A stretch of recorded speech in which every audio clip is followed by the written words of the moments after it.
Hello friends, welcome back my YouTube mini blog. आउ राति duty थी मोर काली आज हूँ अगस्ट 15। सो मु नाइट ड्यूटी अनिद्रा होगी मत बहुत टायर्ड लगुच सहित भी रोसे करी मत घंटे 2 घंटा शोबार सहित भी आफ्टरनून ड्यूटी आज मोर उठिकी जबार भी अच्छी। सो मु भाविली कि अगस्ट 15 स्पेशल कौन बनईबी। सो भाविली कि परोटा और पोटल आलू कषा बनईदेवी। देखो से प्रिपरेसन लगी जाइली। परोटा फास्ट बेलिकी थोई देइछि, तापर परोटा को सेकिली। देखो परोटाटा आपको केमती देखा जाउछि, घरोई परिका देखा जाउछि कि नहीं निश्चित कमेंट जनइबे।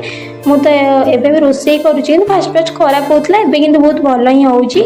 आ धीरे धीरे कले तो सब किछि भल ही हुए मु जानिछि। आ ता सहित पोटल आलू मु भाजी देइथली। घरे थिले हुए तो घरे कौन आग फास्ट पोटल भाजती, तापर आलू भाजती, तापर मसला प्रिपेयर करिकी तापर रोसे करती। किंतु मत टाइम अभाव मुझे डायरेक्ट धीरे तक मिसेक भाजी देइछि। आ मसला भी जल्दी जल्दी कषि देइछि, कषि तरकारी बसई देइछि। देखो तरकारी मोर फुटिलानी। फाइनाली मुझे खाऊली भी बहुत खाଇବା बड़े टेस्टी लगुला। रही जय जगन्नाथ।